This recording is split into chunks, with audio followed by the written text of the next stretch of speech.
if I'm a god, maybe I can fly. No, no! Gods too must stay on the path, I promise you. I'm confused. I always heard that Baldur's mother was Frigg. Aye, Frigg. Well, that's more of a pet name, you see. It means beloved, something Odin called Freya after they wed.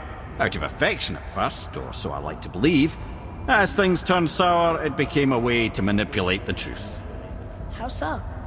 Odin didn't want Freya, a Vanir goddess, getting credit for anything in Asgard. So anything worthy she accomplished was attributed to Frigg. Like being Baldur's mother. That's right! Freya was Baldur's mother all along.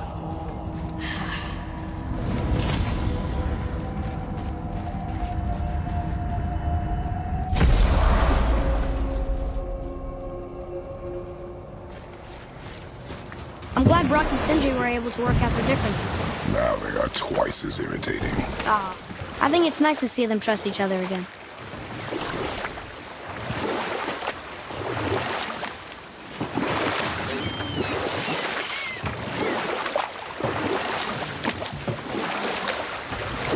Mimir, why did you say Tyr felt responsible for what Odin did to the giants? There was an incident shortly after the forging of Mjolnir, when Tyr arranged a diplomatic meeting between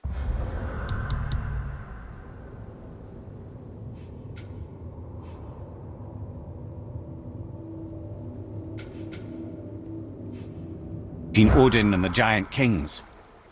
Well, this was when the Long War was young, when victory was still a thing dreamed of, and the Jotnar might have tipped the balance between Aesir and Vanir. Odin had persuaded Tyr that the hammer was merely a deterrent, a means to broker peace from a position of strength. Tyr was hopeful to convince all parties they would prosper best through peace. He knew the giants were deeply concerned about the hammer, a super weapon in hands they did not trust. But they trusted Tyr.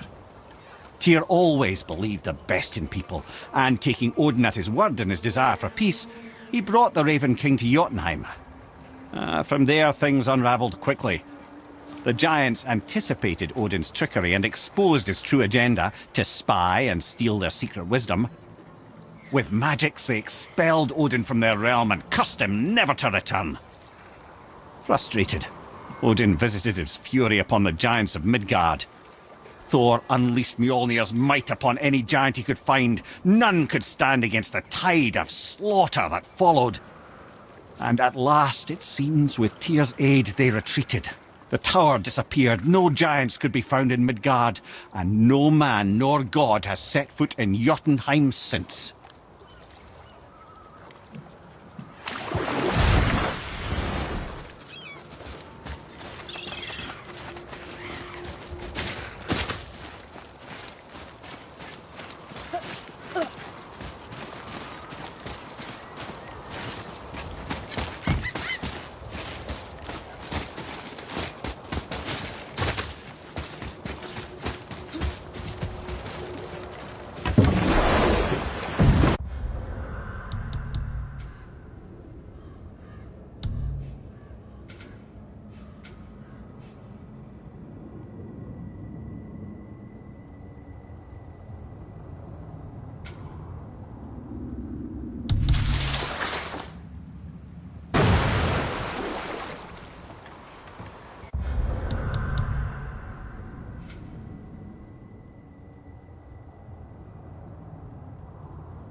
What happened to the city? I'm not entirely sure, lad. It was abandoned long before Jormungandr came to town and flooded the place. I wonder what it was like to live here.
apple doesn't fall far.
Almost.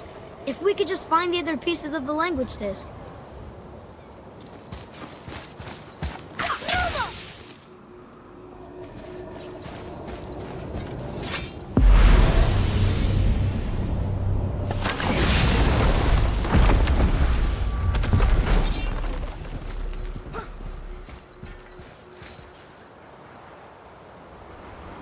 I can't translate this without the whole cipher.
Come here. You never told us what Magni and Modi had to do with Hrungnir. Oh yes. Well, what happened after Hrungnir fell slain upon Thor was that nobody in the court could get the stone body off of him. Thor was no use at this point, his brain rattled, his breath shallow, but none of Odin's men were nearly strong enough to help. Then enter little Magni and Modi, no taller than shrubs, and while nobody but myself was looking, they flipped over Hrungnir's corpse and freed their father. Magni, being blonder, got all the credit, and Modi remained bitter about it from that day to the end, which I don't need to tell you about.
Atreus, to me.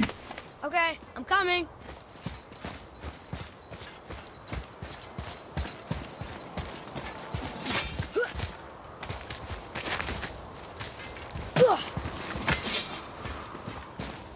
Look here. Sir. It says, "Glory to Motsignir, the Dwarf King. May his reign be long, prosperous, and filled with peace."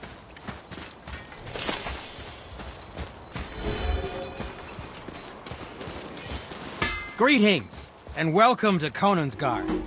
I just want to make sure you're good and prepared before heading in any further. There's all manner of nastiness left over from the Mad Dwarf King's foul practices. What kind of practices? Oh, various sacrificing, dark enchantments, blood, magic, and so forth. Quite common among the older dwarves, unfortunately. Old habits are hard to break. Whoa. Look, it's another dragon. I see it, boy. Chain. I hope we can find the binding shrines. This place is huge.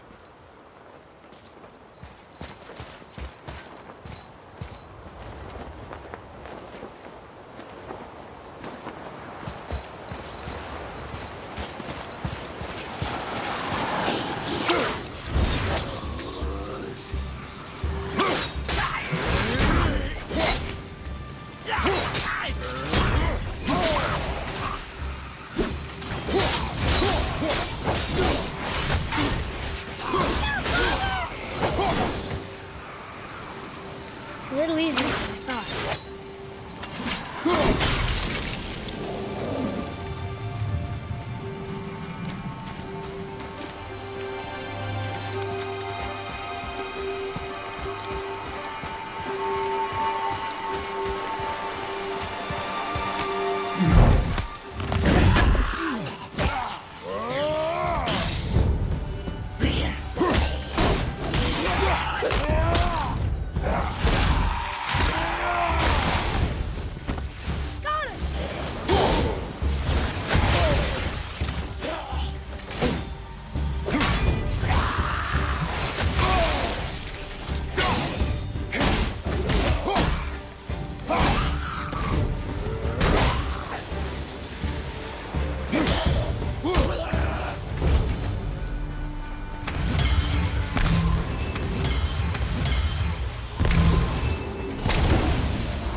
Focus up, boy.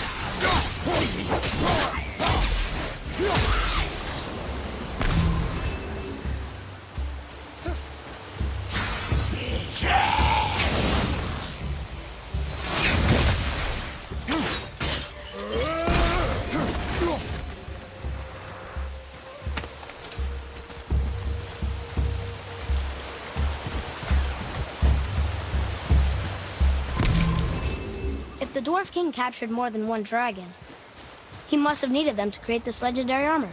Interesting thought, lad. And it makes sense. Nearly everything about dragons is useful and contains power. Teeth, scales, even excrement. Excrement? Shit. Dragon shit is powerful? Aye, lad. Totally powerful. Dad is having fun with you. Oh, I need...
That's an impressive front door. These materials must be pretty special to make a legendary armor. This legendary armor better be worth the trouble.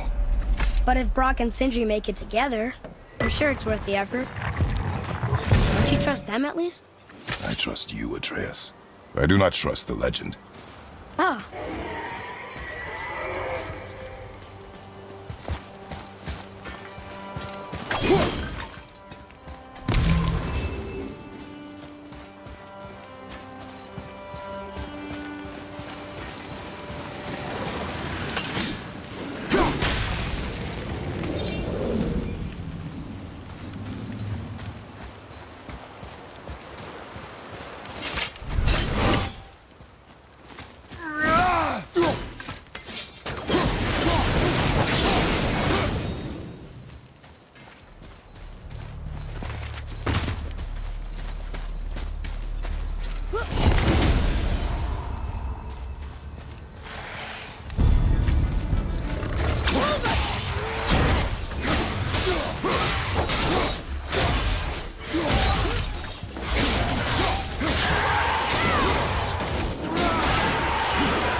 There's something over there.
Stone number 2.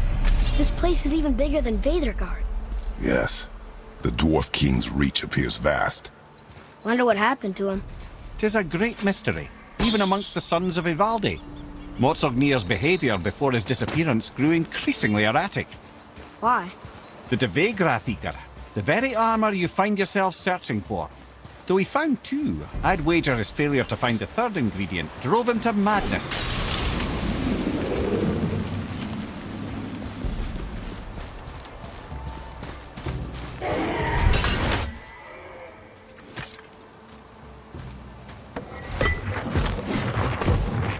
Still won't open?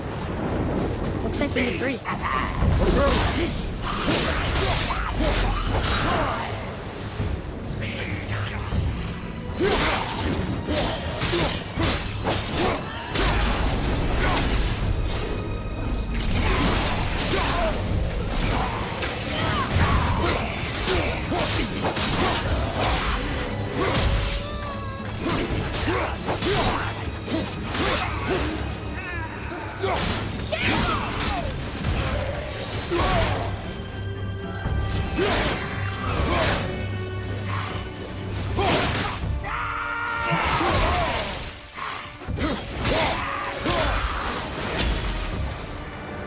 The enemies are strong here. Keep your guard up.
You are one vicious son of a bitch.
There he is. Or she is? Are these boy or girl dragons? No.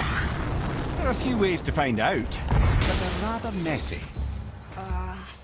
I guess it doesn't matter.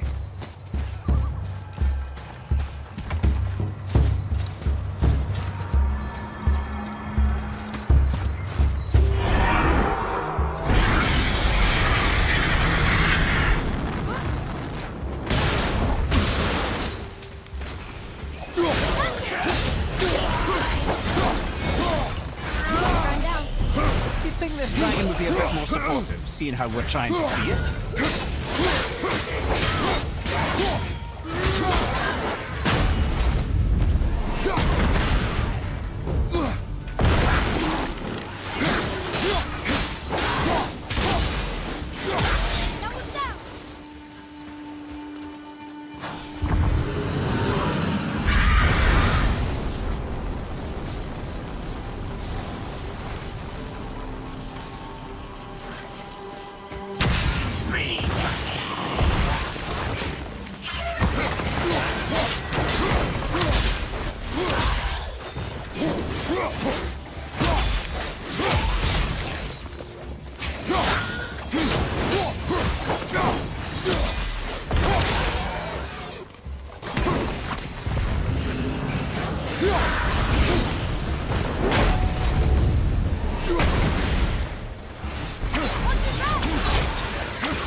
Enjoy freeing them.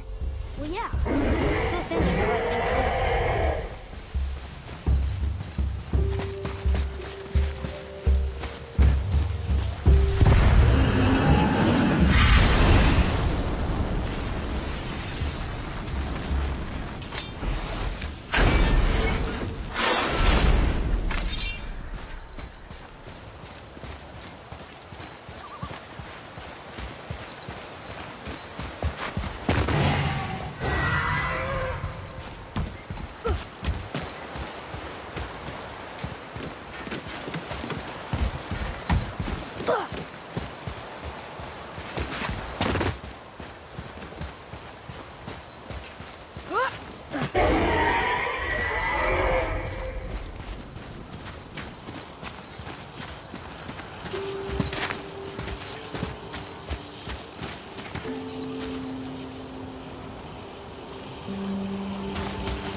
Look here.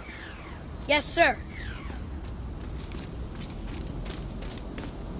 Interesting.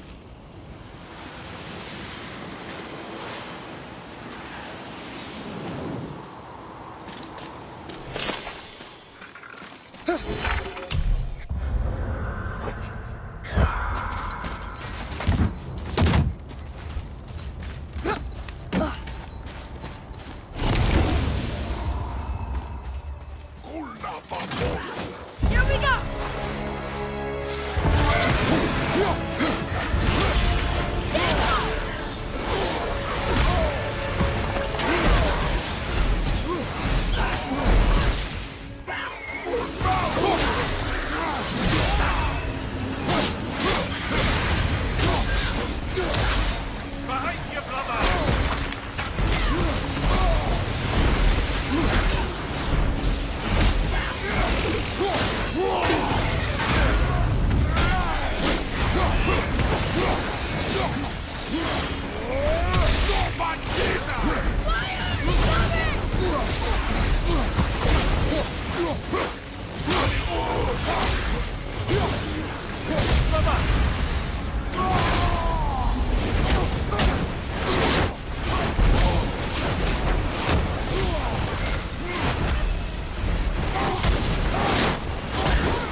Hold up!